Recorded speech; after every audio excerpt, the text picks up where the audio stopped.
Bueno, damos la bienvenida a todos los presentes. Esta es nuestra clase número 6. Vamos a arrancar con el Sermón de la Montaña, ¿sí? Hoy esta noche vamos a estar hablando de específicamente las bienaventuranzas. Vamos a pedir al Señor que nos bendiga. Señor, gracias te damos en esta noche. Te, te bendecimos, Señor. Exaltamos tu nombre, Señor. Gracias, Dios, por tu amor, por tu gracia. Gracias por permitirnos, Señor, siempre tener acceso abierto, directo a tu persona. Gracias, Dios, por el privilegio que también siempre nos das de poder abrir nuestros ojos, Señor, compartir con nuestros seres amados. Gracias, Señor, por David, por el proceso en el que tú, Señor, le has tenido también. Te pedimos que sigas llevando a cabo, Señor, tu obra en él, no solamente la física, sino que también lo que tú quieras, Señor, provocar, procesar en su vida, Señor.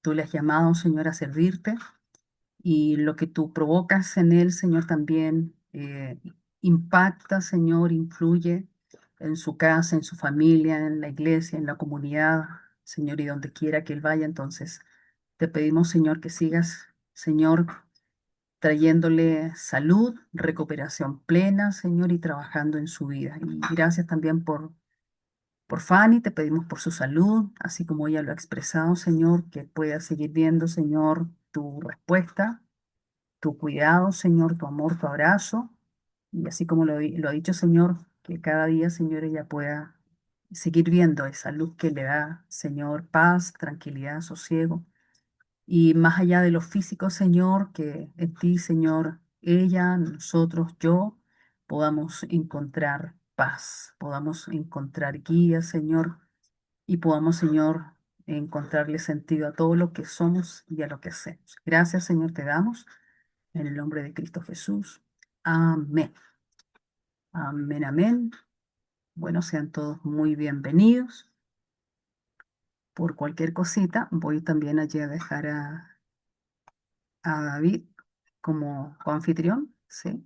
Como voy a estar ahí pendiente de compartir, entonces, si hay que darle acceso a alguien, ya va a ser también muy, muy bien agradecido. Bueno, este tema es muy fascinante, ¿eh? Bienaventuranzas. Macarena, las has estudiado antes, ¿verdad? Las bienaventuranzas. Las he leído, pero que las haya estudiado como tal, no. Ok, ok. Shirley, ¿las has leído, las has estudiado antes? Solo he leído, Solo estudiado leído. no. Ok.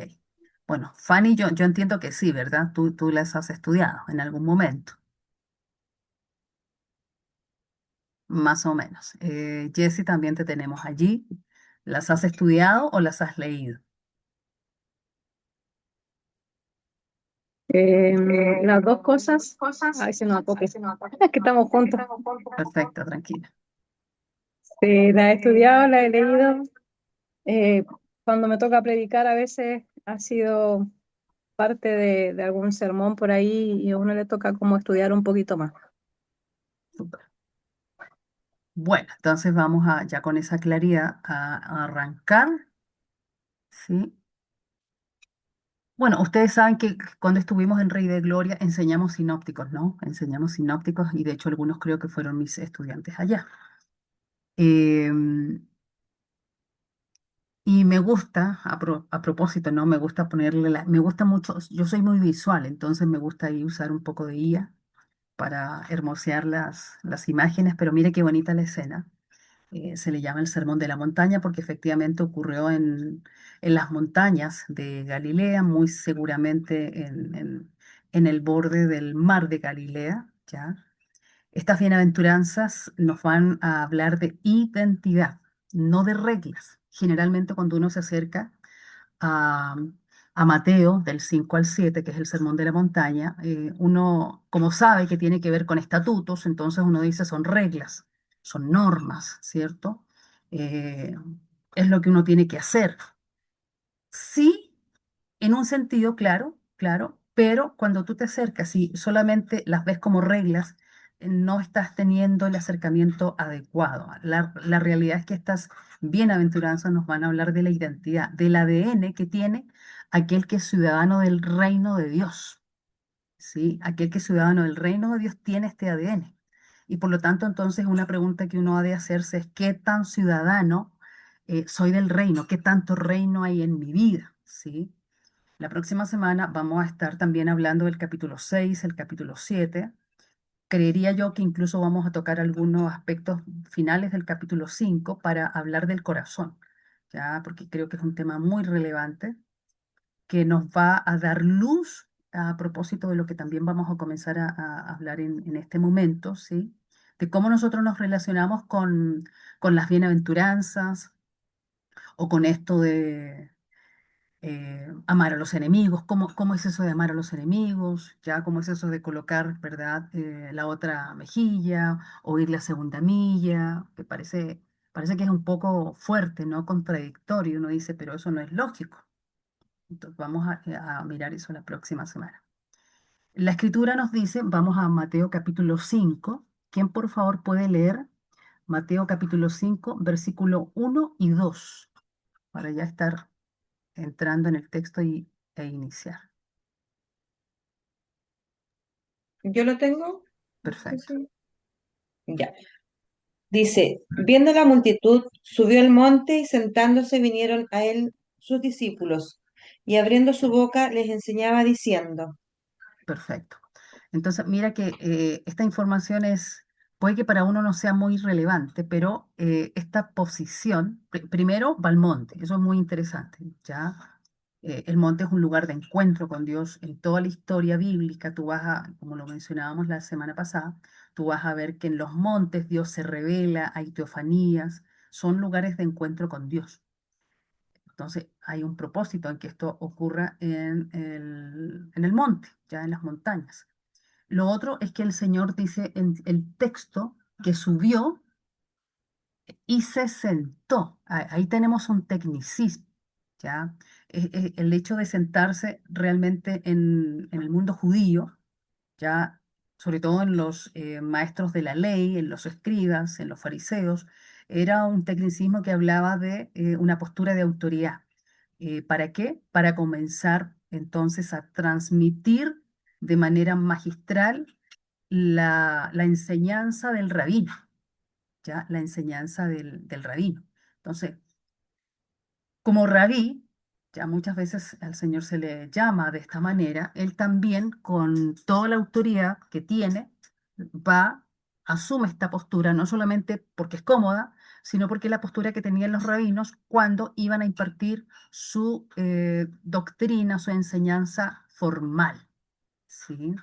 Esto también lo va a conectar con la Torá, porque precisamente aquí es donde arranca el primero de los 5 discursos, como lo veíamos también la semana pasada, que van a hacer eco de los libros de Moisés, los 5 libros de Moisés.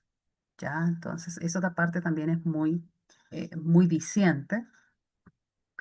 Y acá, en verdad, como plantea este autor Dan Carson, el Sermón del Monte no es una ética de mérito. Es de ética, claro que sí, pero no es de mérito.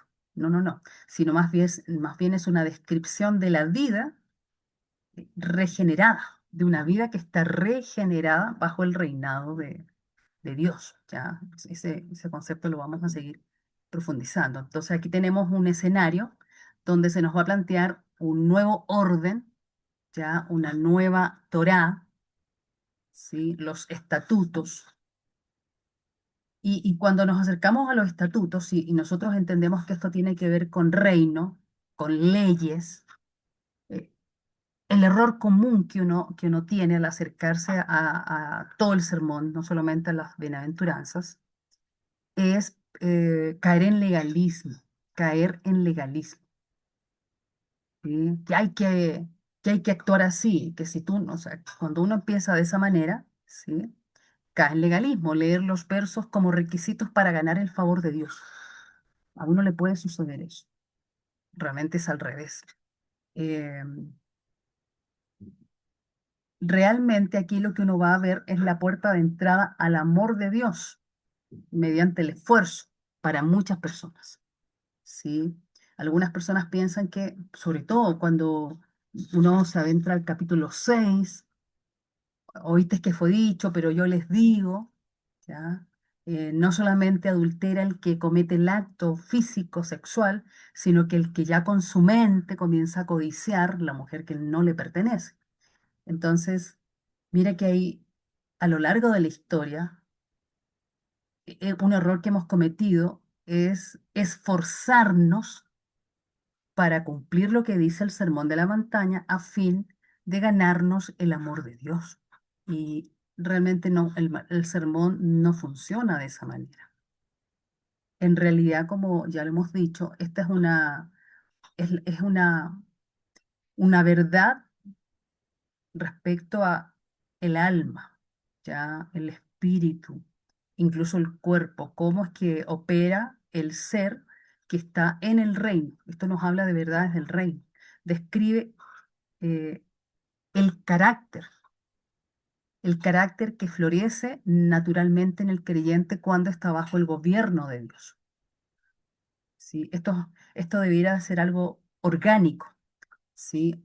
Orgánico, ¿por qué? Porque si uno está en una relación con Dios, que es el Rey supremo del universo, ¿ya? En esa relación de dependencia de manera progresiva, tampoco es automático, claro que no, no, esto no es automático, esto no es de la noche a la mañana, nos toma toda la vida, irle al Señor rindiendo áreas de nuestra vida, ¿ya? El carácter lo podemos definir como una conducta que uno va aprendiendo. El sermón refleja el carácter de Dios, ¿sí? Y si yo dejo que el Espíritu me enseñe, me someto a la autoridad de Dios, por supuesto que ese carácter de Dios también puede fluir a través de mi persona o de la persona de ustedes. Entonces, mira que desde esa perspectiva, eh, lo que uno va a encontrar en el Sermón de la Montaña es el fruto inevitable de haber sido transformado por el Evangelio. O sea, si tú estás siendo, esto es un proceso, si tú estás siendo transformado por el Evangelio, esto es algo que debería de suceder. No es algo, no es un esfuerzo, es algo orgánico que debería de fluir, ¿sí? Debería de comenzar a fluir. Pregunta sobre esto que estoy señalando en este momento. ¿Lo habían visto de esa manera? Que no tiene que ver con tratar de ganarse el amor de Dios mediante el esfuerzo, no tiene que ver con requisitos para ganarse el favor de Dios, sino que realmente describe el carácter que florece de aquella persona que está sometida al señorío de Dios, de aquella persona que está siendo transformada por el Evangelio. ¿Preguntas o comentarios?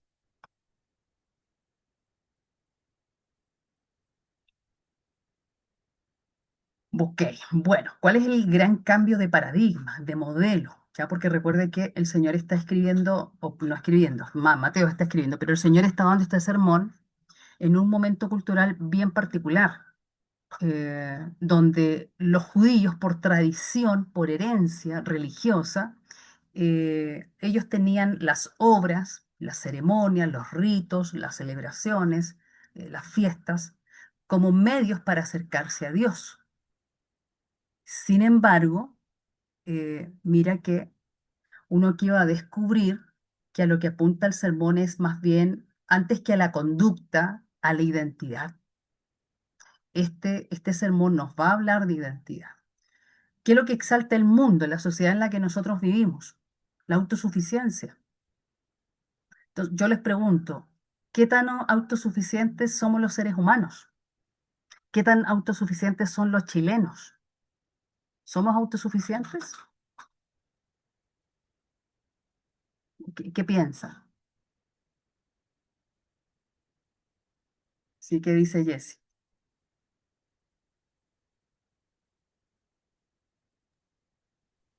Sí, por supuesto. Ay, se me olvidó. ¿Y por qué? En qué lo ves tú? ¿En qué lo notas? Desde el momento en que no buscamos una relación con Dios continua, constante, a veces podemos vivir o pasamos días a lo mejor sin comunicarnos con Dios, ya estamos mostrando en cierta forma, una forma de, o sea, estamos mostrando nuestro carácter de que creemos que podemos solos, Mm, que no necesitamos comunicarnos con Dios para estar bien o para adquirir de Él socorro, consuelo o simplemente darle gracias. O sea, finalmente vivimos una vida de repente muy independiente de Dios. mira, qué tremendo. Y acá estamos hablando del mundo, o sea, del mundo en general. Y esto incluso nos puede ocurrir a nosotros. ¿Ya? El mundo exalta la autosuficiencia.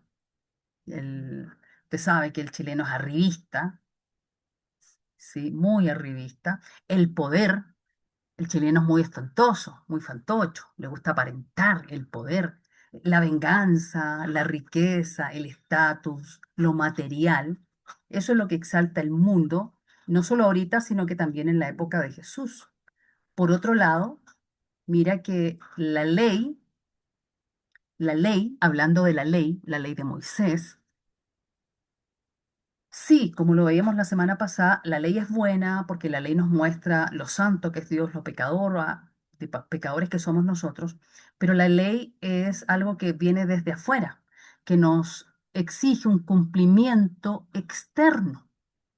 Sí, y eso es lo que uno va, no lo vamos a ver esta noche, sino que la próxima semana tú vas a ver que el Señor siempre va a apelar a lo interno, va a apelar a las motivaciones, ya, no solamente a la conducta externa, porque tú externamente incluso podrías aparentemente estar haciendo lo correcto, estar obedeciendo, ¿sí?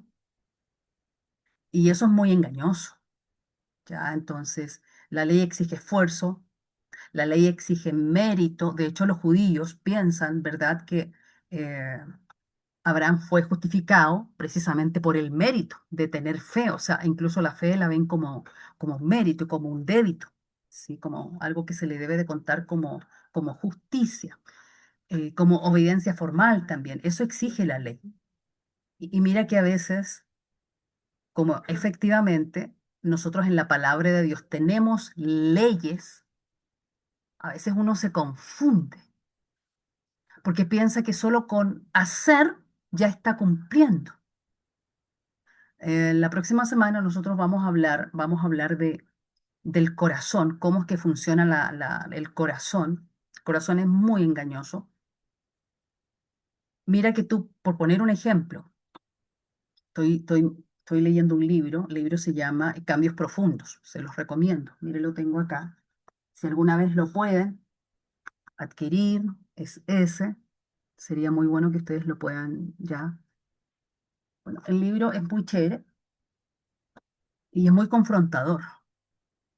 Entonces, mira que, por ejemplo, ¿qué ejemplo te plantea? Y me parece, uy, sí, eso es una realidad.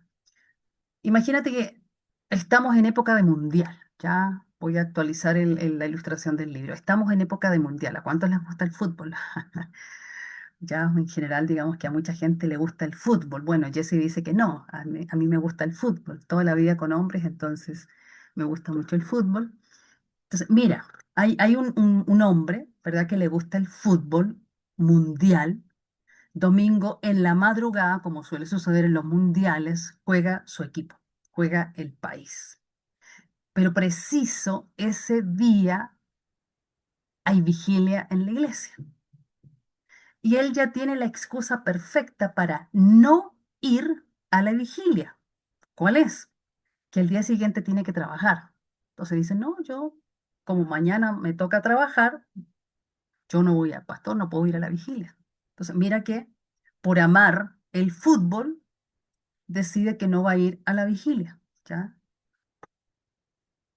Resulta que ese domingo en la mañana termina el culto y el pastor le da un espaldarazo, ¿ya? Tú eres uno de mis brazos derechos, te espero esta noche. Pues imagínate. Ahora decide ir a la vigilia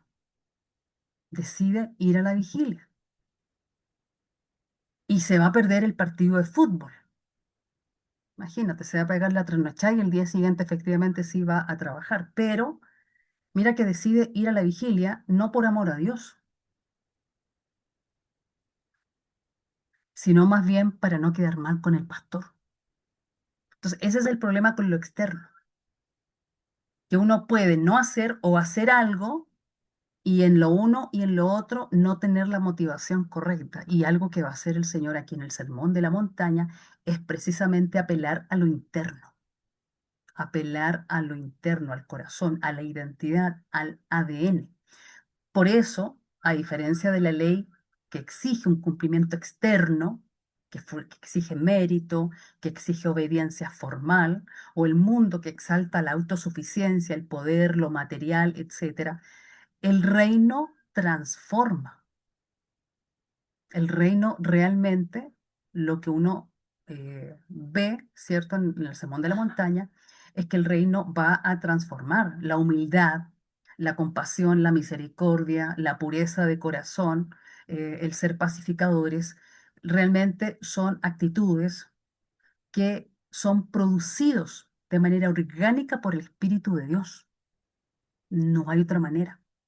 La identidad, bíblicamente hablando, en el Nuevo Testamento precede a la conducta. No es al revés. A veces uno se quiere disfrazar o quiere aparentar, ¿sí? Y uno se engaña a sí mismo. En ese sentido, las bienaventuranzas no son reglas que debemos alcanzar con nuestras fuerzas. Cuando uno piensa que es así, ya digamos que está errando el acercamiento. Por lo tanto, los resultados también son la evidencia de que el reino de Dios ya está conquistando nuestro corazón, nuestras decisiones. Está tomando el control de áreas que nosotros le entregamos a Dios. Esto tampoco ocurre, no, porque sí. Obviamente que obedece a decisiones que uno va tomando, ¿sí? Y arrancamos con la primera expresión, que es la que se traduce como bienaventurado, ¿no? Esta versión dice, Dios bendice a los que, ya habla de bendición, habla de felicidad, felices los que, bienaventurados, ¿ya? ¿Qué significa ser feliz?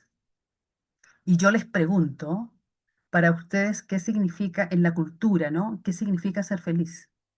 ¿Cuándo alguien se considera que es feliz en nuestra sociedad? Estar pleno, tener salud, dinero, me imagino, como Por lo eso que tanto, nos hace por feliz. lo tanto, cuando uno está enfermo, ya no está feliz. No. Ah. Y Mira, cuando está pobre tampoco. y cuando está pobre tampoco. Y ahí ya nos encontramos con, o sea, nos pegamos de entrada con lo que nos dice el Sermón de la Montaña. Porque acá dice, plenos, dichosos, benditos los que lloran. O sea, mira el cambio de paradigma, o sea, muy potente, ¿sí?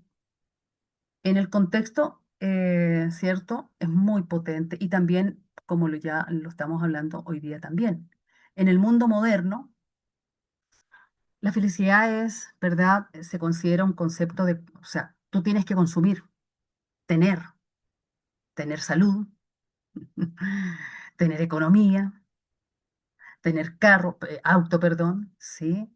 Tener esposo, tener esposa, tener hijos, o sea, como que la foto perfecta, ¿no? Siempre tiene que ver con consumo, con tener algo. La próxima semana vamos a tocar el tema de que Dios nos creó como seres necesitados. El problema no está en la necesidad, ¿ya? Hay necesidades superficiales, hay necesidades más de base. El problema está en cómo resolvemos o cómo suplimos esas necesidades. En- ya hablábamos un poquitito del tema judío, el tema de la ley. Mira que en el caso de la felicidad, para los griegos la felicidad era una virtud que uno cultivaba, un estado mental.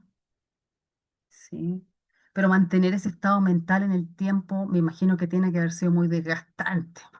O sea, sí, porque si tú ves, por ejemplo, los estoicos, para ellos la felicidad era estar muy estoico, ¿no? Muy planito, pero para otros la felicidad, no sé, era el héroe, la fuerza física.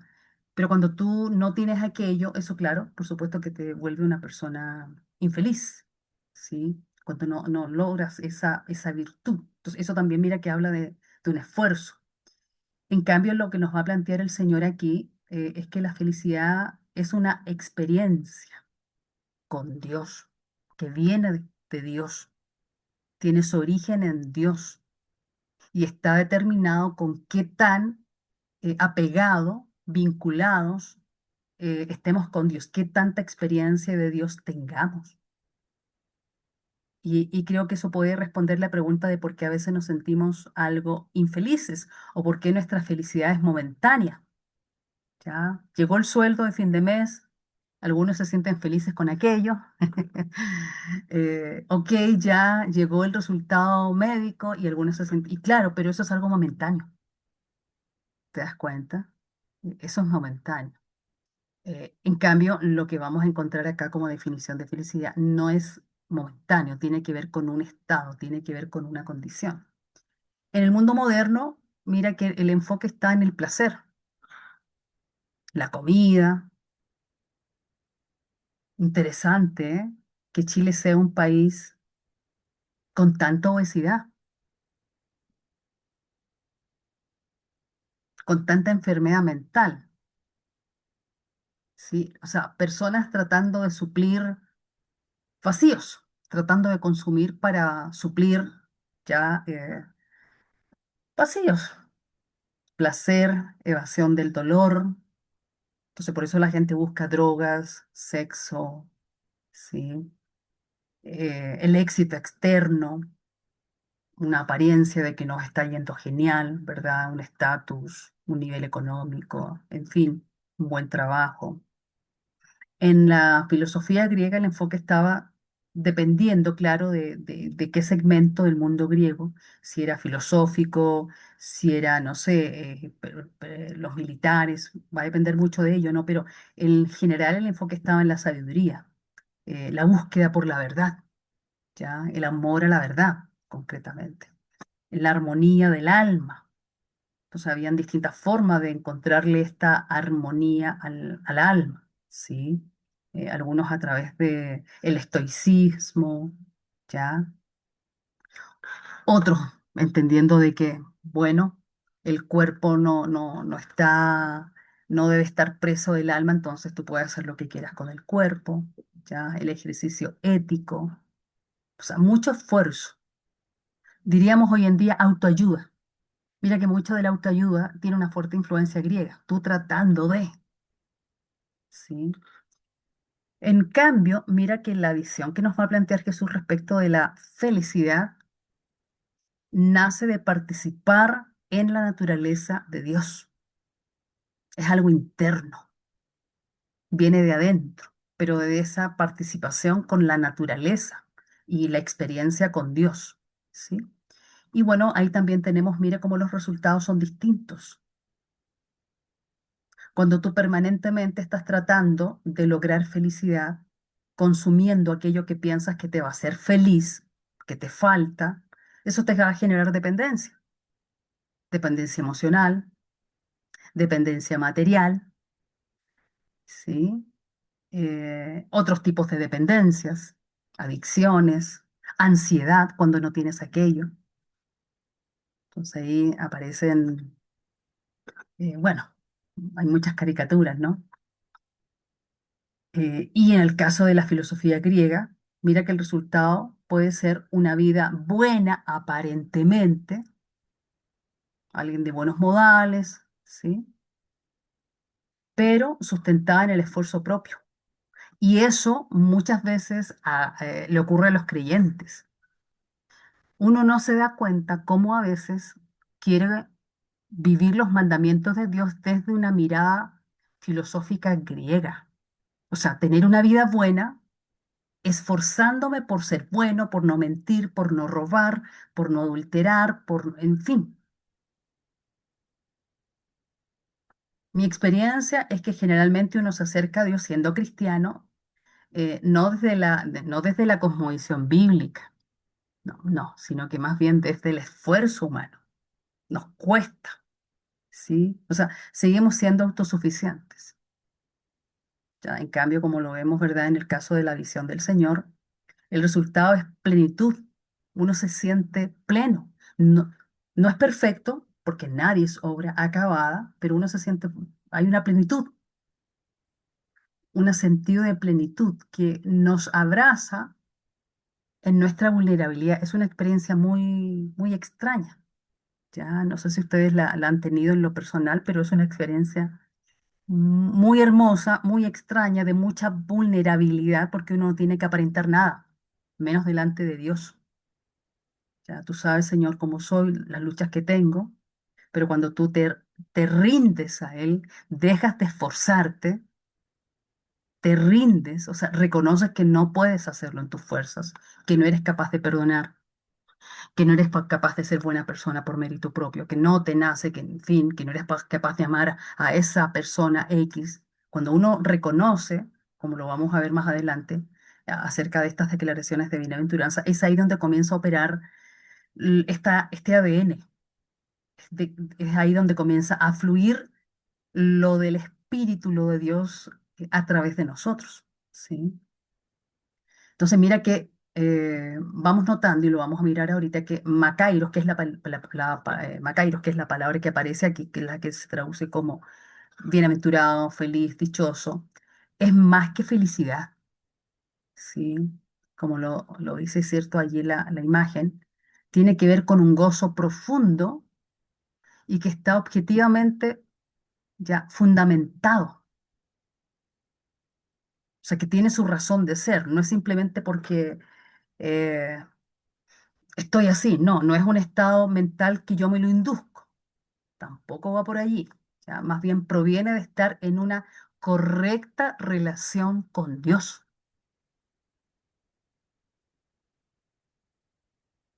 Y como depende de esa correcta relación con Dios, no está determinada por las circunstancias del día a día,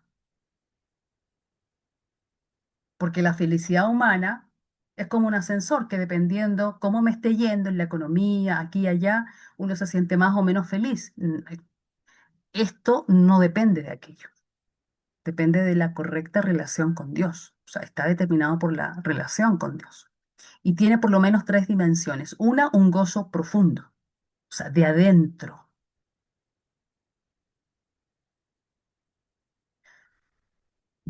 Efectivamente, hay personas que tienen problemas en sus neurotransmisores, que tienen algunas descompensaciones químicas, bioquímicas en el cerebro. ¿Por qué menciono esto? Porque salvo esos casos, muchos problemas de ansiedad, de depresión que tenemos hoy en día, se resolverían si las personas estuvieran en una correcta relación con Dios. Y esa es nuestra labor como pastores, que las personas vivan en una relación correcta con Dios. ¿Sí? Tiene que ver con un estado estable del alma, un estado estable del alma. ¿Sí? Y mira qué interesante, ¿eh? Porque hay un libro que se llama Espiritualidad emocionalmente sana. Claro, tú no puedes tener una espiritualidad profunda, elevada, si emocionalmente no estás sano. Entonces, la respuesta, mis amados, es tener una relación con Dios, pero una relación correcta, como corresponde según la revelación bíblica. No, fíjate que no es una emoción momentánea, una plenitud en Dios. Claro, Dios se complace en uno. ¿Por qué Dios se complace? Primero, entender que Dios se complace en el amado, ¿no? No es por uno en sí, sino que es por Jesucristo. Somos aceptos siempre en el amado. O sea, no es por causa propia de uno, sino por causa de Jesucristo. Pero luego, cuando uno entra en esta relación con Dios, si uno entra, se puede generar una dinámica. Está la posibilidad de que uno entre en una dinámica con Dios. ¿Ya? ¿Cuál es esa dinámica? Que realmente lo que a mí me complazca más en la vida sea la persona de Dios. Porque mira que la felicidad uno trata de buscarla en X o Y, ¿sí? Y cuando aquello no está o no está del todo, uno como que ya anda medio tristón, ¿sí? Mira que nosotros podemos experimentar una plenitud en Dios, sentirnos plenos. Y esto no tiene que ver con que tú te vayas a un monte, ¿no? No. Tampoco tiene que ver con que tú te quedes soltero, tampoco. O sea, esto tiene que ver con la vida cotidiana. Esto está para todos los hijos de Dios. Esto tiene que ver como uno lo aprecia allí en el Sermón de la Montaña, cuando uno está perseguido, cuando uno llora, ya, cuando uno tiene carencias, en fin, ¿sí? O sea, cuando uno está enfermo, cuando tú puedes experimentar el favor y la sonrisa de Dios. ¿Por qué? Porque Él también se complace en ti. Y eso no es gratuito. Eso no es gratuito. Eso se cultiva ya en una relación. Y por supuesto también es una realidad presente.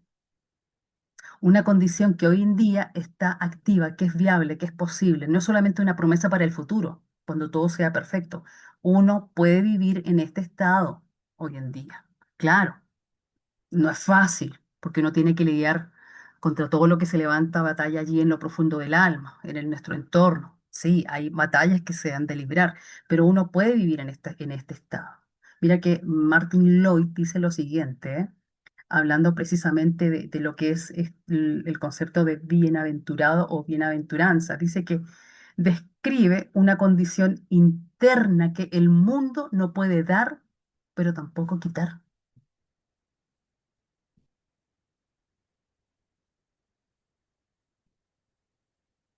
No te lo da, pero tampoco te lo puede quitar. Y a veces uno se deja muy fácilmente quitar el gozo del Señor. Entonces, por eso decimos que esto tiene que ver con identidad. ¿Quién eres tú para Dios?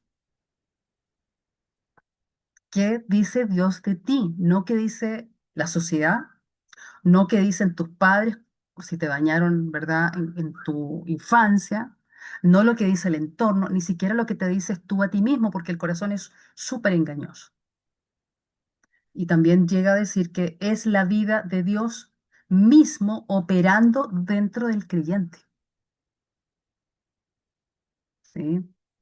Y interesante, ¿no? Porque hoy en día la autosuficiencia es, es algo muy presente en nuestra sociedad, ya occidental especialmente, en Chile. Las bienaventuranzas arrancan así. Dios bendice a los que son pobres en espíritu y se dan cuenta de la necesidad que tienen de Él, porque el reino del cielo les pertenece. Lo leí en la NTV, ya, versículo 3. Mira que la puerta de entrada a todas estas bienaventuranzas es ser pobre en espíritu. Si tú no eres pobre en espíritu, lo demás, o sea, chévere, pero no lo vas a experimentar. Aquí arranca todo. Y el concepto que usa el texto, mira que en griego por lo menos hay dos términos muy habituales en el Nuevo Testamento, penes y tochoi, ¿ya? Y en este caso, mira que el Señor usa la segunda expresión. La primera tiene que ver con el trabajo que se lleva a cabo con esfuerzo para sobrevivir. Todos nosotros trabajamos y nos esforzamos para sobrevivir. Pero la expresión que usa el texto acá es la que se usaba del mendigo, del indigente, del más pobre de los pobres, de ese mendigo que tenía las manos vacías, o sea, no tenía nada. Por lo tanto, espiritualmente hablando ya, porque acá se habla de en espíritu, o sea, es incapaz de contribuir a su propia salvación. Entonces, tiene que ver, por supuesto, con este reconocimiento de que solo no puedo, de que soy incapaz. La autosuficiencia espiritual, ahora espiritual, fíjate que es el síntoma de un alma que aún no ha visto la santidad de Dios. Porque cuando tú tienes una revelación, y mira la expresión que uso, que la uso obviamente con propiedad, Tú puedes tener mucha palabra, mucha Biblia, saberte Biblia de memoria, pero si esa verdad no te ilumina el corazón, nada que hacer. Tú puedes leer que Dios es santo y que por lo tanto, por ese motivo, nosotros debemos de ser santos, pero si esa verdad no se te revela, mira que el apóstol Pablo, cuando escribe a los Efesios, ¿sí? Dice que oraba al Padre de Gloria para que el Padre de Gloria, de la doxa, ya de la luz, de la revelación, de la verdad, ilumine los ojos del entendimiento, ¿ya? Que ellos puedan recibir, dice, sabiduría y revelación. La palabra revelación apocalipto habla de quitar el velo. Entonces, ¿qué necesitamos? Ver la santidad de Dios, que se nos quite el velo para ver qué tan santo es Dios. Porque cuando tú no tienes la conciencia de la santidad de Dios, tú vas a acercarte a Él y bueno, Él es mi amigo, sí, ¿verdad? Dios es nuestro amigo, pero Él es santo, ¿sí? Y ahí es donde uno va reconociendo su pobreza, su indigencia espiritual. O sea, ¿cómo yo me puedo presentar delante de Dios? Y uno va reconociendo que todo es por gracia. Si soy acepto es por Jesucristo. Entonces, esta pobreza de espíritu es vaciar el alma de toda pretensión de mérito. ¿Qué mérito puedo tener yo para ganarme el favor, para ganarme el amor de Dios, para hacerlo? No, no. De hecho, esa fue la razón precisamente por la que Dios se hizo hombre, porque no había mérito, no podía yo de ninguna manera gestar mi propia salvación, ¿sí? Hacer lo bueno, en este caso. Así que hablando de estos valores del reino que vamos, cierto, viendo en el texto, precisamente ser pobre en espíritu es la puerta de entrada. Sin este vacío, acuérdate que el indigente está vacío, no tiene nada, tiene las manos vacías, o sea, es tan pobre que no tiene nada, no tiene un pedazo de pan. Sin este vacío no hay espacio para que el reino llene el alma. Entonces uno tiene que ahí empezar a vaciarse. Y ya no, en nuestro caso, vaciarnos de prejuicios, de ideas mentirosas que impiden que precisamente el Señor pueda llenar esos vacíos que hay en el alma. No, no sé si lo podemos ver. Por eso arranca el texto con esto, ¿ya? Porque el reino de los cielos les pertenece precisamente a estas personas, porque reconocen su indigencia. Y como lo habíamos también comentado, mira que el problema de nuestro mundo moderno es la obsesión por el estatus y el control. Entonces uno tiene una lucha doble, porque en el lugar donde uno trabaja, en el lugar donde uno se mueve, todo el mundo precisamente se vale de todo esto, de esta autosuficiencia, de estas apariencias, ¿ya? De este control también. Estoy en control, estoy bien, todo está bien. Que no le gusta tener el control, ¿no? Como para allá. Y ahí es donde viene la crisis, porque cuando uno pierde el control, uff. Sin embargo, mira que la paradoja en Dios está en que podemos soltarlo todo, mira, para no depender de nada. Y eso realmente es ser pobre en espíritu. Y no se trata de que no te importe nada, ¿no? Porque uno tiene que ser muy responsable con todo lo que con lo que Dios a uno le ha entregado. Esto está hablando del alma, de aquello que te ata, de aquello que te oprime, de aquello que te angustia. Y la sanidad o la sanación del alma precisamente está en no depender de la opinión de los demás, no depender de lo que tenga o lo que no tenga, no depender de los bienes materiales, depender de Dios. Preguntas o comentarios acerca de esto que estamos hablando, que es la primera bienaventuranza.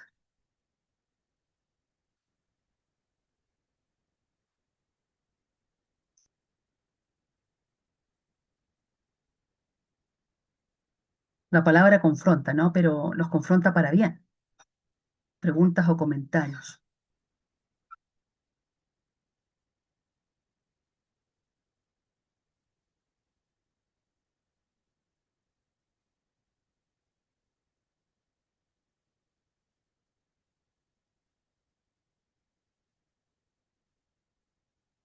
Ok. Bueno, seguimos.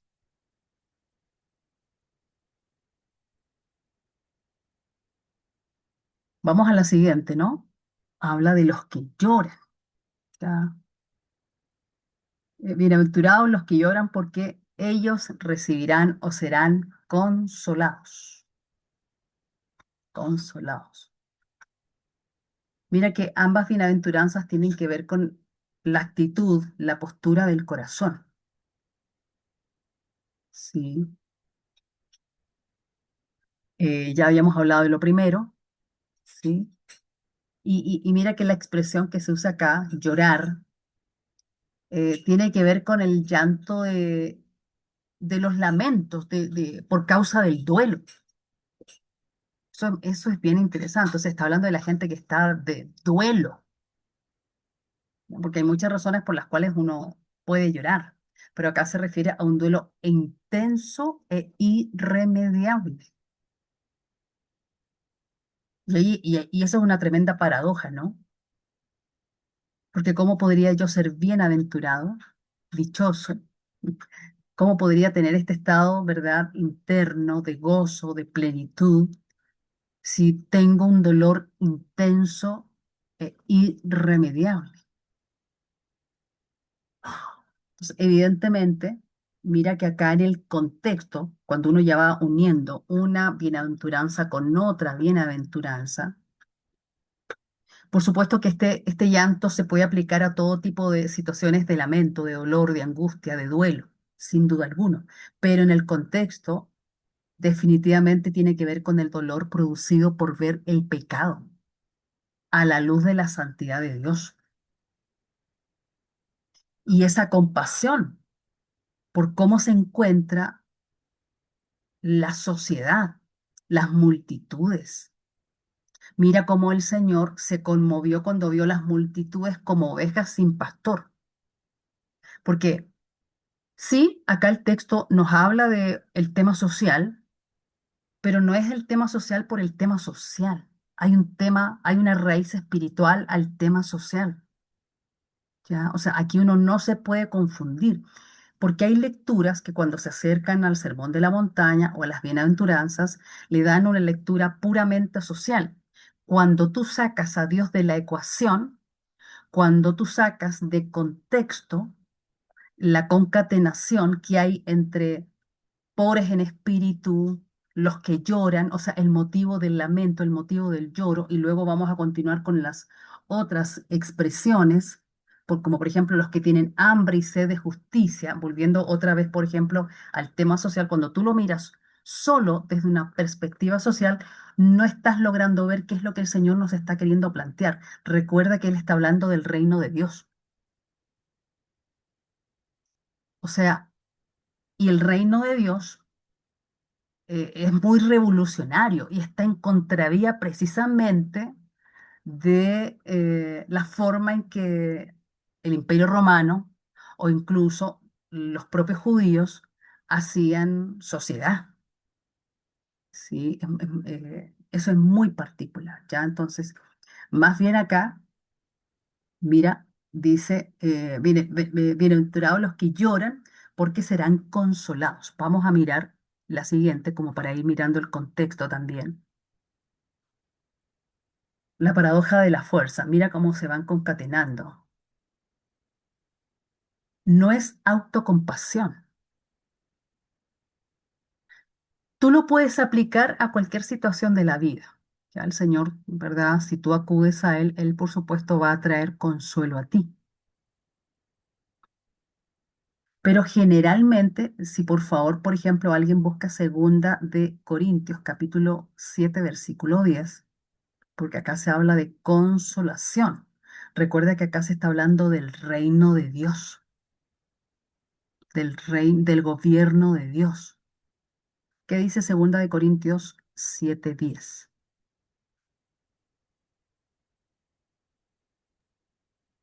La tristeza bien asimilada es la que produce un cambio de corazón y de vida, un arrepentimiento que lleva a la salvación, y por ello no hay que lamentarse, hay que construir resiliencia.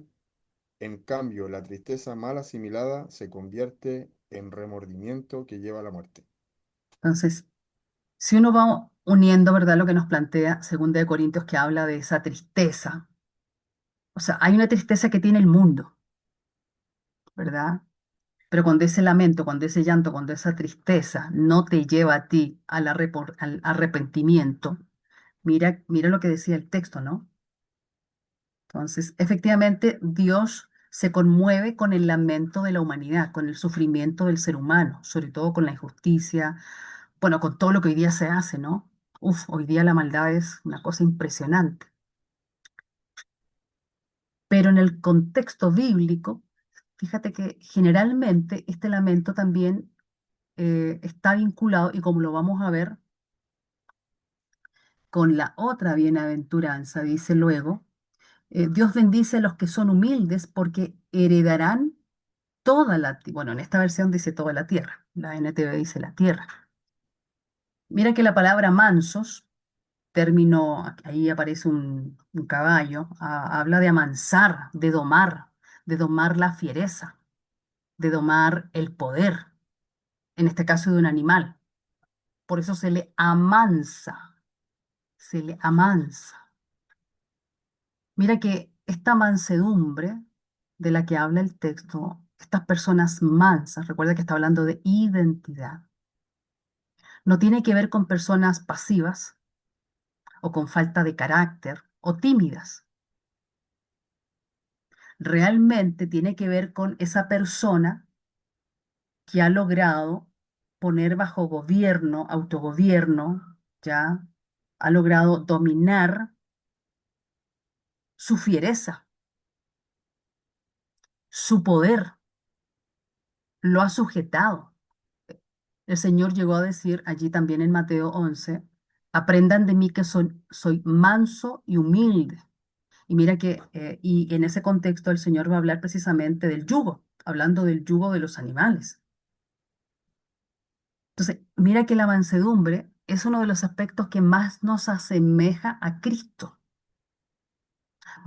Y de hecho Él dice que aprendamos de Él mansedumbre.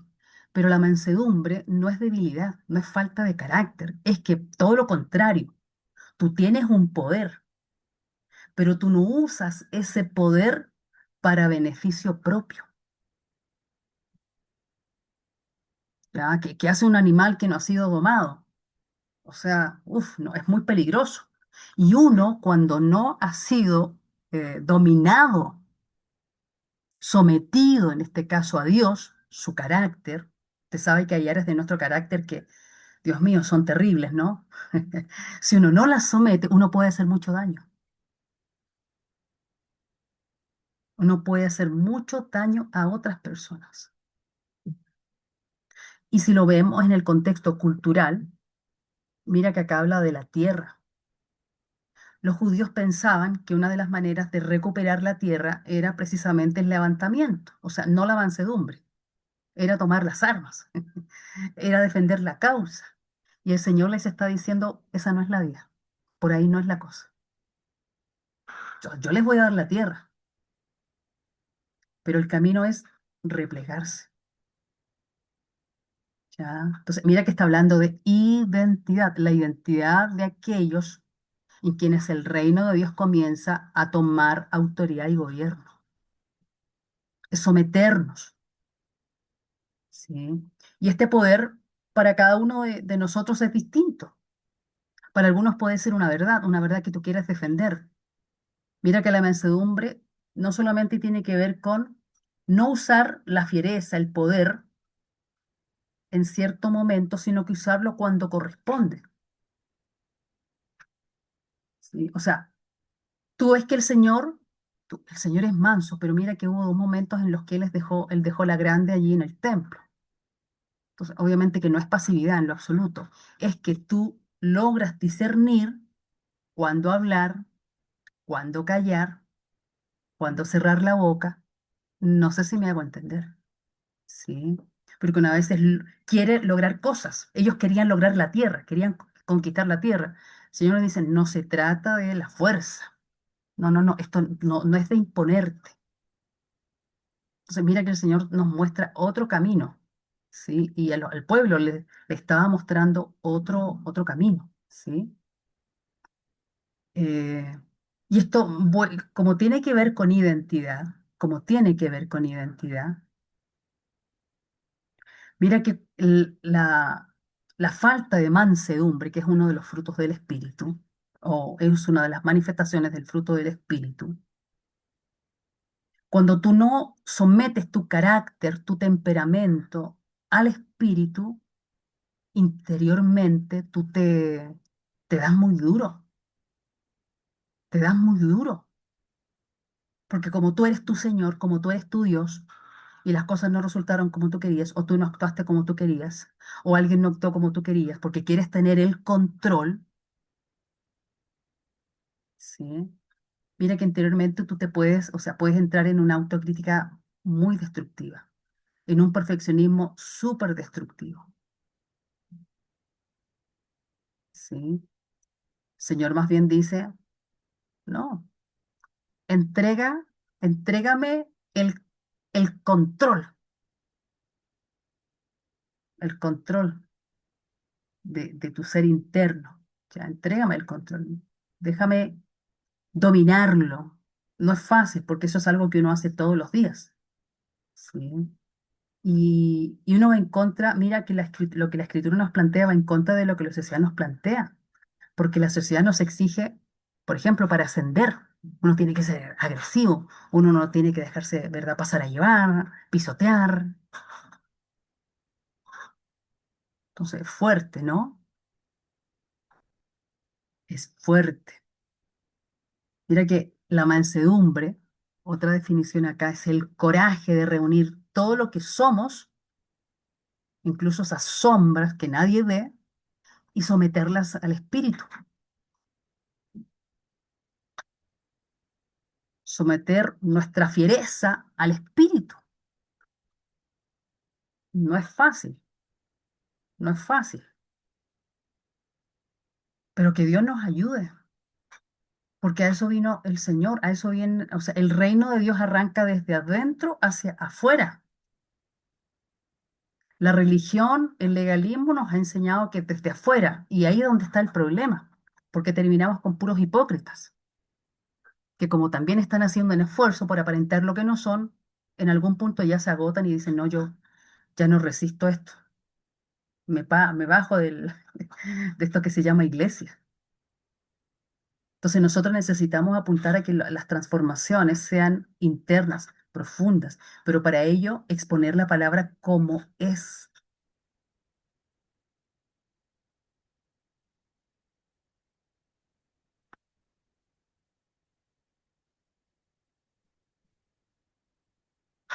Y mira cómo el concepto de hambre y sed de justicia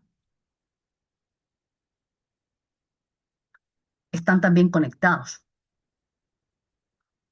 Y de hecho tú lo puedes mirar culturalmente, ¿no? En el momento incluso del contexto histórico.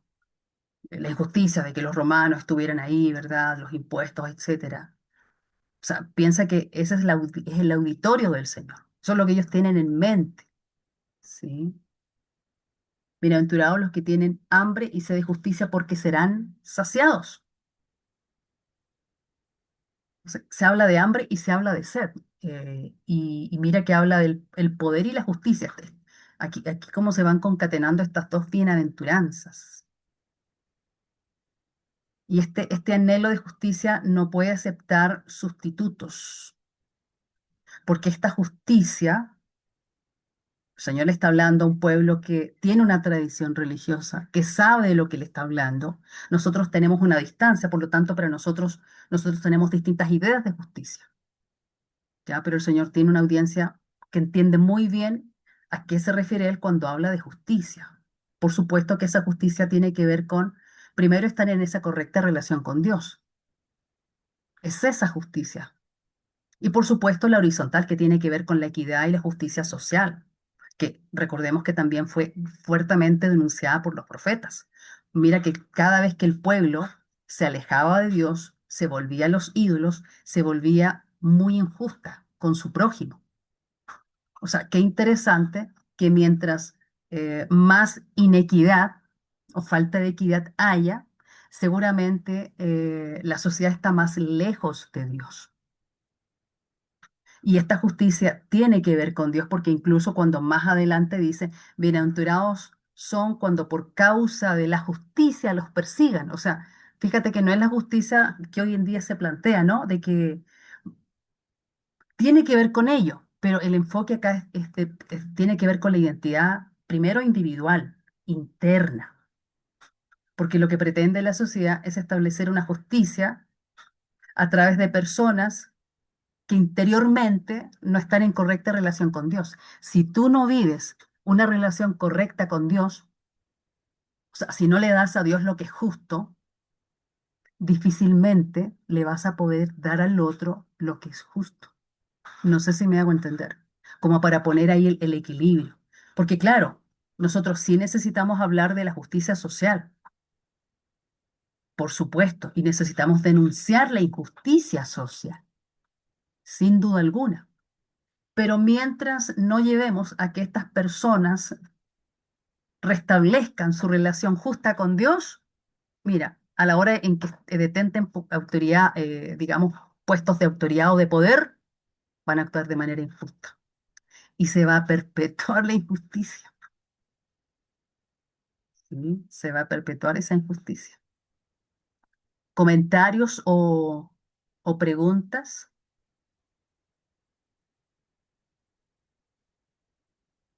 Y lo que mencionaba, ¿no? Esto de bienaventurados son cuando por causa de la justicia los persiguen. Entonces mira el precio de la identidad.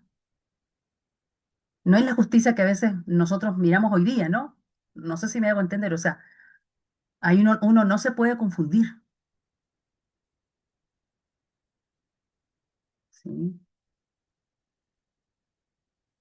Comentarios o preguntas, que creo que es un buen momento para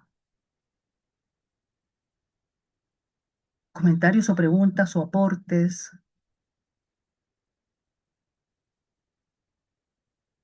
Mira, ¿cómo avanza el reino? O cómo debería. Es como el deber ser. El reino siempre avanza desde adentro hacia afuera.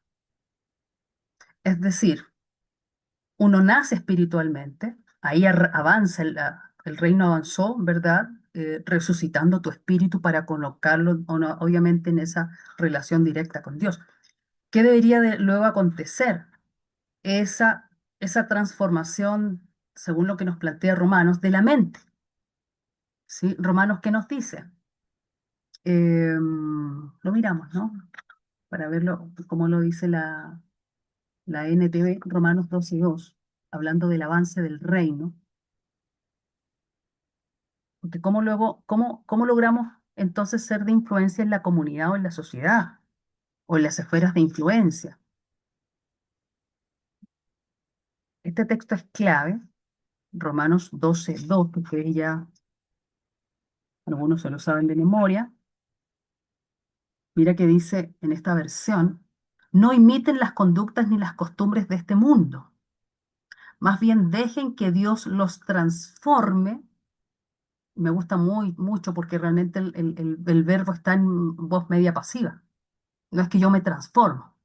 La transformación es algo que Dios ejecuta, que él lleva a cabo. Dice, dejen que Dios los transforme en personas nuevas al cambiarles la manera de pensar. O como dice la Reina Valera, al renovar la mente. ¿Sí? Entonces, la consecuencia de la transformación del carácter, porque la metamorfosis tiene que ver con la esencia, ¿no? El cambio interno que va desde adentro hacia afuera, la esencia, que no es estético, no es temporal, porque nosotros luchamos mucho con actitudes que son del momento, hay mucha hipocresía. Realmente para que el cambio sea sustantivo, sostenido en el tiempo, tiene que ser basado en una metamorfosis. Y ese cambio pasa por eh, la renovación, el anakainos de la mente.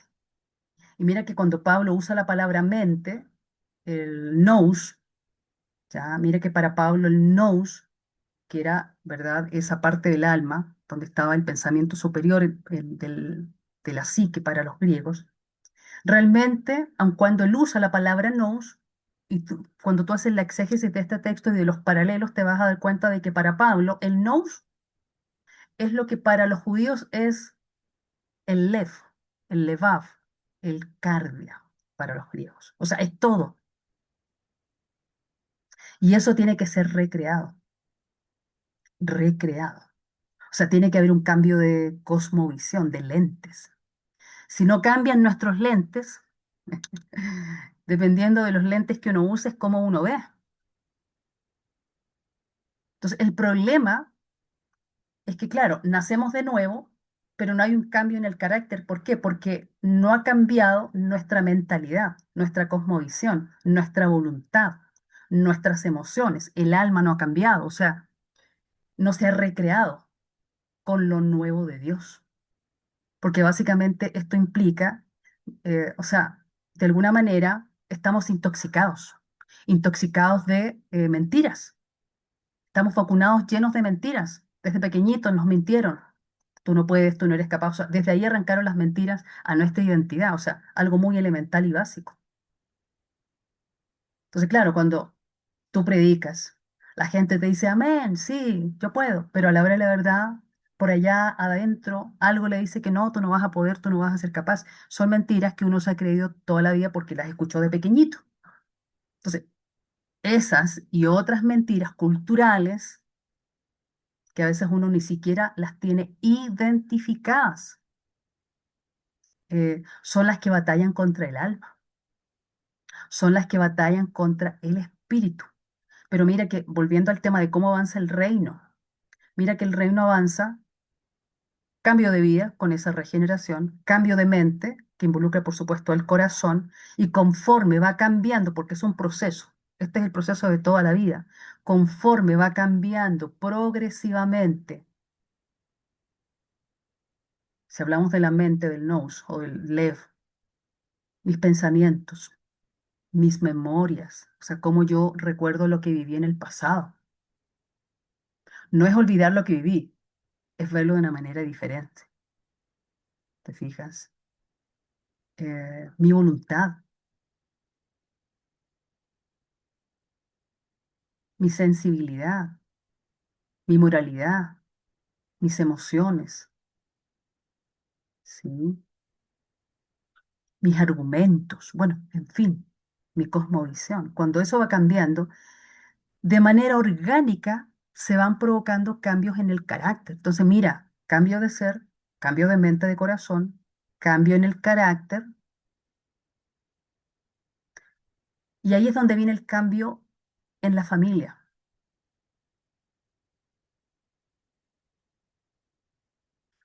porque los cambios son en los individuos, en las personas, y eso se da en la familia. Y como la iglesia está conformada por familias, ahí es cuando las iglesias van cambiando. ¿Te fijas? Y cuando la iglesia va siendo un agente de transformación, porque está constituido por personas que están en ese proceso de metamorfosis, claro, allí sí está en calidad, en condiciones de ser un agente de transformación, de influencia en su comunidad, en las esferas de influencia de su comunidad, a través de individuos que donde van, como también lo va a plantear este texto a propósito de poner en práctica la identidad, son luz y son sal, ¿sí? O sea, este es el proceso discipulador y demanda mucha autenticidad, porque aquí es donde uno tiene que estar dispuesto a, como hablábamos de esto de ser pobre en espíritu, vaciarme. Toda la vida he creído esto, pero mira, a la luz de tu palabra o de la palabra de Dios, Señor, como que ya no puedo seguir pensando así, ¿sí? Una época en mi vida donde, claro, yo me embolaté, bueno, me embolaté, no, como que me extravié, porque con esto de estudiar, estudiar, estudiar, y que acá, que el griego, que el hebreo, que el contexto, o sea, que es muy bueno, a mí me gusta mucho. Ya, yo creo que las materias que más enseño son exégesis y hermenéutica. A mí eso me... Uf, no, yo ahí es como que me siento pez en el agua. Pero cuando, imagínate, tanto libro que uno lee, y claro, como la mayoría, no todos, pero la mayoría de los autores que uno lee son materialistas. O sea, ellos parten de la premisa de que Dios no existe, de que los milagros no existen. O sea, uno dice, "¿Cómo? Es una locura. Teología secular, sí, es una locura". O sea, no sé si me hago entender. Porque ahí es donde uno tiene que, ok, ¿en qué creo? En lo que dice un hombre que es muy brillante, ¿sí? Y de hecho, o sea, esto es la palabra de Dios. ¿Se acuerdan cuando nosotros arrancábamos con esta materia y decíamos que genial esto de las críticas? Los problemas con las críticas es que te fragmentan tanto el texto que después es una colcha de retazo. Ok, pero ¿y dónde está el autor? ¿Dónde está la línea continuada? O sea, dejas de ver todo aquello, dejas de ver los rostros de Jesús. Entonces, sí, uno tiene que usar las herramientas, pero ¿hasta qué punto las herramientas, más que una ayuda, son un estorbo? Son un estorbo. Y para mí en algún punto fueron un estorbo. Y yo sigo usándolas, pero con el discernimiento de que, ojo, ojo, aquí hay mucho misticismo, aquí hay mucho animismo, aquí hay mucho materialismo, no, aquí hay mucho humanismo, aquí hay mucho, o sea, no sé si me hago entender. Porque es así como hoy en día tenemos muchos creyentes, o sea, que creen en el aborto, y tú dices, ok, tú crees en Dios y crees, es que es su cuerpo. Y no vamos a entrar en ese debate ahorita, ¿no? Pero me refiero a que ahí es donde uno dice, ¿qué tan congruentes somos con la palabra? ¿Creemos en la palabra de Dios o no creemos en la palabra de Dios? Y mira que cuando, y yo lo digo, David, a mí Dios me alcanzó. A mí Dios me alcanzó. Tú sabes que yo tuve una enfermedad, yo estuve muy mal, tú lo sabes. A mí Dios me salió el encuentro como a Pablo. Y yo le doy gracias a Dios por eso. Yo realmente agradezco a Dios porque, como lo que tú dices que tú estás viviendo, o sea, me siento más agradecido porque podría yo haber seguido por ese camino, como muchos lo han seguido. Y bien, porque realmente esto es algo, tú no puedes mirar al otro. ¿Cómo estás tú? ¿Cómo estás tú? Y hoy día yo le digo, Señor, gracias por salirme al encuentro. Sí, fue un tiempo crítico, fue súper crítico para mí. Yo creo que viví muchos años enferma, por un lado, y varios años viví con mucho conflicto, porque hubo una época donde, imagínate, o sea, esto está quedando grabado. Yo llegué a creer, o sea, yo llegué a creer que las mujeres podían abortar, yo llegué a creer que Dios no tenía problemas con los gays, o sea, y cuando digo problemas, o sea, vive como quieras, total. O sea, yo llegué a creer todo eso. Y lo llegué a creer. O sea, no es que, no, yo lo llegué a creer. Pero dice eso la palabra de Dios. No estoy hablando de las teologías, estoy hablando de lo que dice la Biblia. Y no en un texto, no, la analogía de la escritura. Entonces, realmente el mensaje del Señor es súper revolucionario, muy revolucionario. Pero hay que entenderlo en su contexto, ¿ya? Porque te llevas a chocar con el sistema del mundo. Y te lleva a chocar. O sea, si tú no chocas con el mundo, habría que preguntarnos, ¿será que realmente comulgo más con las ideas del mundo, con las ideologías del mundo, con lo que enseña la escritura? O sea, ¿qué ve uno hoy en día? Que hay hermanos que se destrozan en las redes por temas ideológicos. Y la pregunta es, ¿Dios nos llamó a defender ideologías? ¿Nos llamó a ponernos mal por temas ideológicos?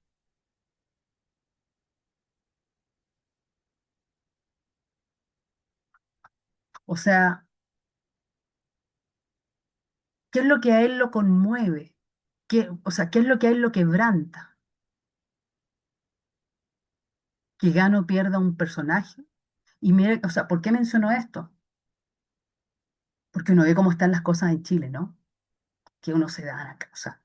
Y uno ve a los hermanos. O sea, la iglesia no discierne, la iglesia no está para eso. Sí, tú, obviamente, tú tienes tu opinión, perfecto, pero ese no es nuestro llamado.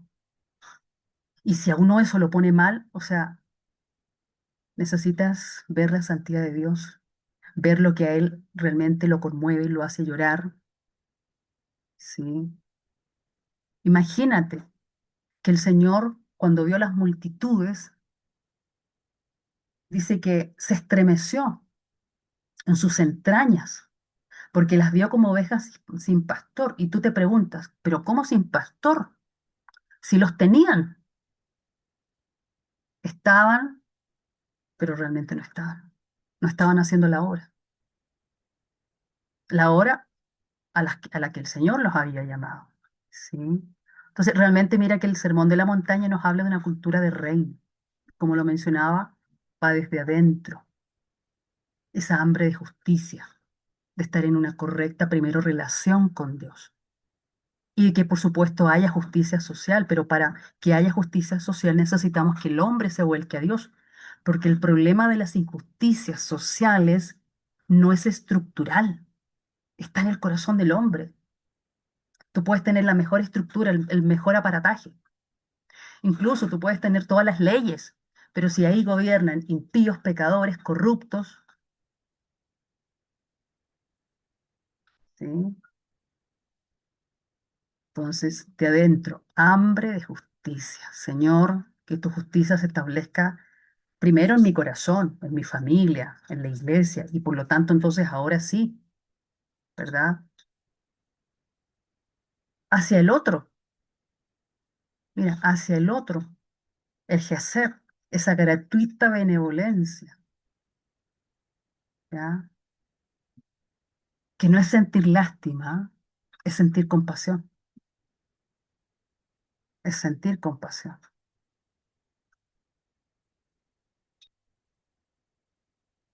que nos mueve para ahora sí, claro, como representantes de Dios, sí, claro, traer esas buenas noticias. La gente necesita, Chile necesita mucho al Señor.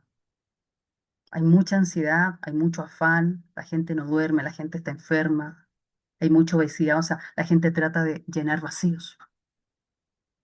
El único que puede llenar ese vacío es Dios y nosotros lo tenemos a Dios. ¿Sí? El mundo, necesitamos ser pacificadores, pero no promover que la gente se alinee, o sea, se separe más todavía, se divida más todavía. ¿Sí? Entonces, claro, uno no puede evitar los conflictos, ¿no? Los conflictos hacen parte de la vida cotidiana, somos llamados a resolver conflictos. Eso es parte de la labor ministerial, resolver conflictos, reconciliar, claro que sí, ¿ya? Pero nosotros sí necesitamos ser pacificadores, los que activamente fabrican y producen shalom, shalom, ese estado interno de equilibrio, de armonía, que no está determinado por lo que te digan, por lo que te ocurra. El mundo necesita, Chile necesita esto, Santiago necesita esto, las regiones necesitan esto. Tanta ruptura, necesitamos ser puentes, puentes que unan, que generen diálogo. O sea, ese es el espíritu, esta es nuestra identidad, esto es lo que somos. Mira que Dios no está acá, Jesús no está acá presencialmente, pero estamos nosotros. A esto nos ha llamado el Señor. Ya hay como ya síntesis para ir terminando, ¿no? Eh, comparando, ¿sí? Como estamos hablando de identidad y no de conducta, la conducta es un resultado que nace de una identidad, ¿sí? Esto no se trata de simplemente imitar, gente que lo único que quiere es imitar la conducta, no. Esto es un modelo de impartición, impartición. Y el Señor se lo impartió a los discípulos. ¿De qué manera? Obviamente Él lo tenía. Mira que cuando uno discipula, uno imparte vida, uno imparte lo que es. La palabra in viene de in, habla de algo que penetra, que cae dentro. No es algo que queda por la periferia, como la ley. La ley externamente te dice, haz esto, no hagas esto, pero no te penetra el alma. Ya lo que hace el Señor viene a dar cumplimiento a profecías como que voy a escribir estas leyes en los corazones. Habla de una impartición. Y esta identidad nace de nuestra unión con Dios, con Cristo específicamente. Por lo tanto, necesitamos cultivarla, desarrollarla, lo que decíamos la semana pasada. O sea, necesitamos enamorarnos de Dios. El gran mandamiento, el concepto Ahava, el gran mandamiento. Mira que la palabra Ahava abarca lo que para el griego es tanto el agapao como el eros. O sea, necesitamos volvernos adictos de Dios,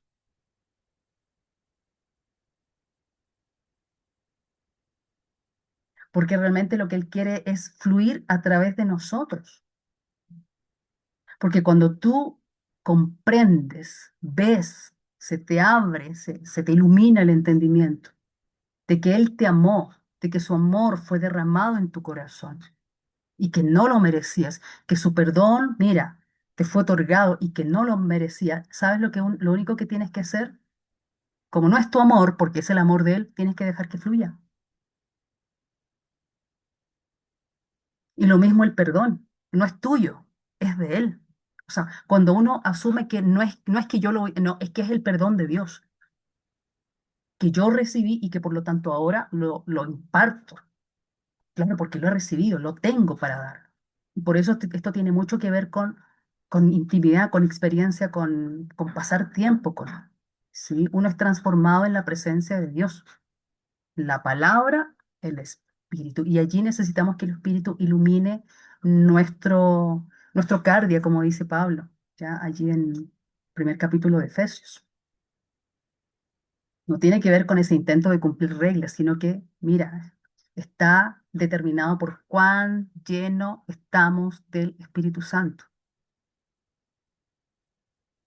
Y David, yo te la lanzo, mira, esto no se trata, porque como uno recibió, por un lado, somos pentecostales, el problema es que en el mundo pentecostal hay tanto abuso que uno como que ya le hace la cruz, ¿no? Y también yo le hice la cruz también en su momento. Pero cuando tú entiendes que no es ni allá, no es ni acá, ahí es el punto medio. Es decir, para ser lleno del Espíritu no necesitas irte a un monte. Para ser lleno del Espíritu no necesitas estar orando las 24 horas del día arrodillado. No, se trata de intimidad. Es una intimidad que tú cultivas en lo secreto. Y en lo secreto, yo creo que podemos mirar la exégesis de ese texto cuando veamos la próxima semana el Padre Nuestro. Mira de que el que le busca en lo secreto, ese texto tiene varios paralelos con algunas palabras de algunos salmos. No solamente habla de un lugar al que otras personas no tienen acceso, tiene que ver con tu interior. O sea, ese secreto tiene que ver con algo que ocurre allá adentro, donde solo el Espíritu tiene acceso. O sea, tú y yo, donde estemos o lo que estemos haciendo, ahí está el Espíritu de Dios. Y nosotros pues, podemos tener un diálogo y una comunión íntima con el Espíritu. Cuando tú llegas a eso, y es un proceso, la vida te cambia,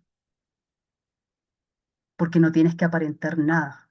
No tienes que impostar la voz cuando subes al púlpito, aparentar algo, una espiritualidad que no es.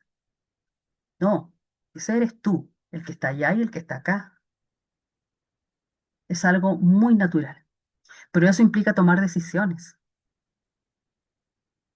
porque si ser pobres en espíritu significa vaciarnos, hay que preguntarnos entonces, ¿qué cosas necesito ir eliminando de mi agenda diaria para llenarla con tiempos para Dios? Porque esto es algo muy orgánico, solo que como nosotros no estamos conectados con Él, sino salvo cuando tenemos una necesidad o cuando por urgencia, entonces, o esa cosa no fluye, no fluye. Ahí hay un tapón y el tapón lo ponemos realmente nosotros. Pero yo les digo, porque lo vivo. Y también tengo mis luchas y también a veces, sí, claro, todos estamos, porque nadie es obra acabada, pero sabes que cuando uno logra esto, por pura gracia, uno dice, Señor, ojalá hubiese sabido hasta los 20 que se podía,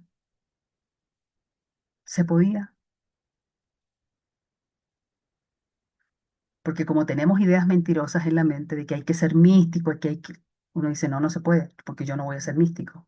No, esto es algo de en lo cotidiano, del día a día, del día a día, del día a día.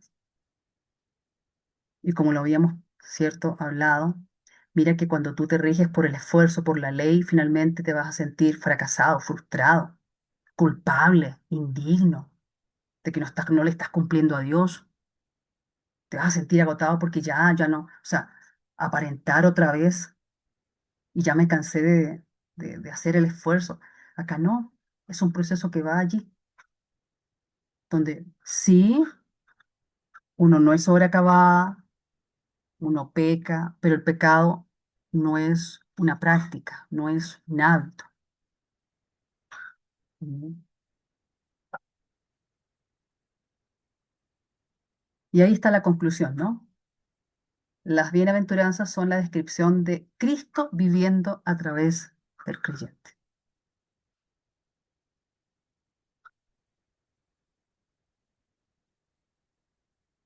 Preguntas o comentarios.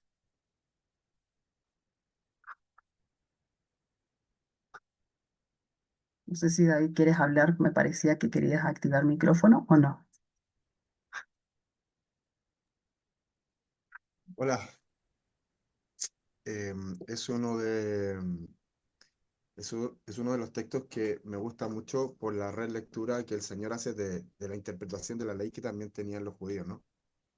Eh, de cierta manera, los seres humanos hemos categorizado y hemos estigmatizado ciertas cosas, y el Señor a través de estos sermones rompe una estructura y rompe un lineamiento humano que nos caracteriza. Nosotros sabemos que somos felices, como se decía al principio, cuando logramos éxito, cuando los números son positivos, cuando hay metas alcanzadas, cuando hay sueños cumplidos, y pareciera ser que en el momento del sufrimiento, en el momento de necesidad o en el momento de dependencia, porque el pobre de espíritu es aquel que también que entiende que depende del espíritu, no es solo porque es un miserable. Usted mencionó que es una persona que no tiene nada, pero que se sabe que no tiene nada, o sea, que se siente dependiente de lo que Dios puede hacer en uno y que no cree que lo que posee son por méritos propios. Entonces, es difícil de tomar eso, asimilarlo, traerlo a la vida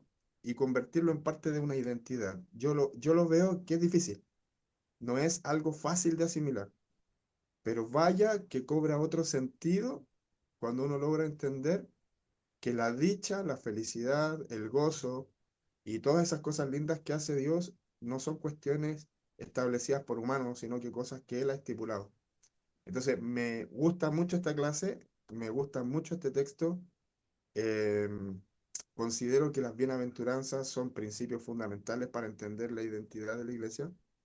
El domingo prediqué, ¿sabe que prediqué Apocalipsis capítulo 7? Y hablé de la identidad del cristiano, de los vestidos de ropas blancas. ¿Qué es lo que hicieron? Ellos hicieron el gran requisito que se muestra ahí, que ellos lavaron sus ropas en la sangre del cordero y lo adoraron y lo reconocieron como Dios. Y Dios después se encarga de enjugar toda lágrima de sus ojos. Entonces, pareciera ser que estas cosas no son buenas, no son logros, no son cosas positivas. Pero cuando Dios está inmerso en cada una de las cosas que nosotros hacemos y aquellas cosas que no parecen las más satisfactorias frente a la humanidad o frente a nuestra sociedad, y Dios se está moviendo ahí, uno dice, bueno, hay un proceso, es un crecimiento, es un desarrollo, pero Dios está inmerso ahí, no tiene que ver con lo que diga la humanidad o lo que podamos criticarnos nosotros por lo que hemos alcanzado. Ujú, Entonces me gusta porque comparto mucho esta idea, comparto mucho estos principios que hablan de esta identidad de la iglesia, que está más bien llamada para servir, para honrar, para buscar, que para establecer sus propias normas y leyes frente a la humanidad.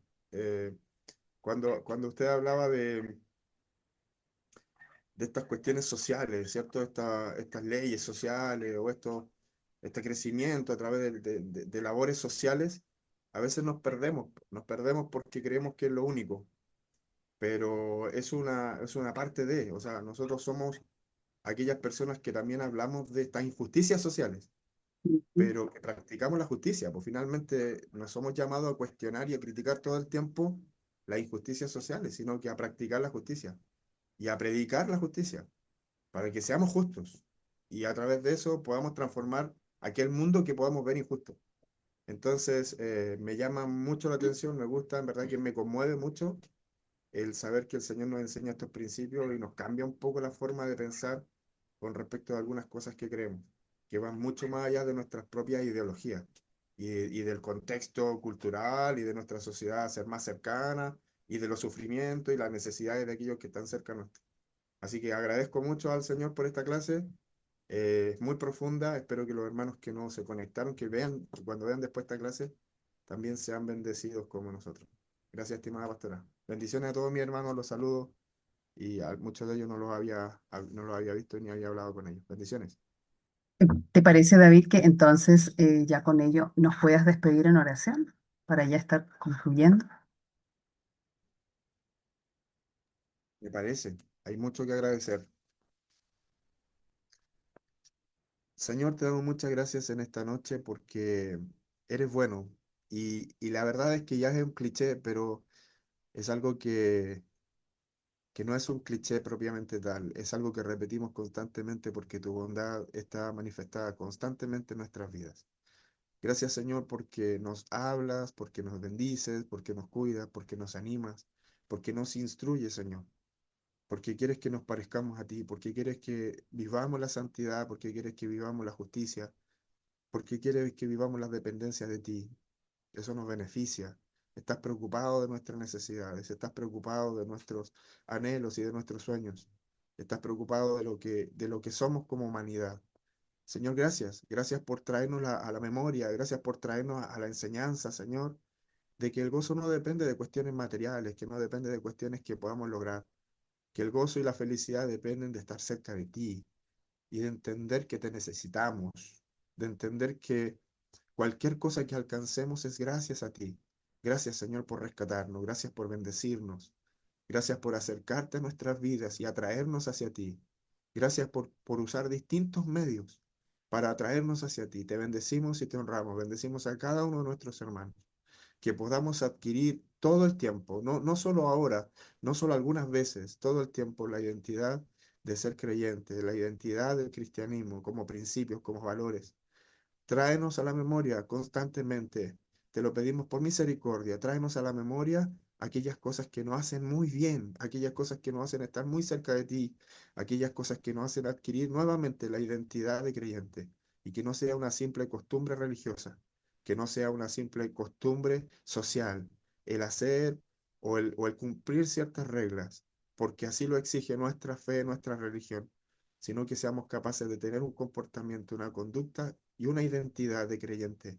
Como decía la pastora, hay cosas que vienen como consecuencias, que las consecuencias de nuestro comportamiento sean estar cerca de ti y dependientes constantemente de ti. Te bendecimos y te honramos. Bendecimos y agradecemos por nuestra pastora, Señor Isabel. Sigue llenándola de tu gracia. Ha sido un verdadero agrado estar hoy y todos los días, Señor, escuchando sus enseñanzas. Bendice a cada una de mis hermanas, de mis hermanos, Señor, que participan en estos estudios y trae, como decía adelante, a la memoria todas aquellas cosas que necesitamos escuchar, que necesitamos aprender para estar más cerca de ti. Gracias, Señor. En el nombre maravilloso de Jesús, te bendecimos y te honramos. Amén y amén. Amén. Amén. Muchas gracias, muy buenas noches, que descansen, que el Buenas Señor me los noches a todos. bendiga. Bendiciones. Un abrazo. Bendiciones.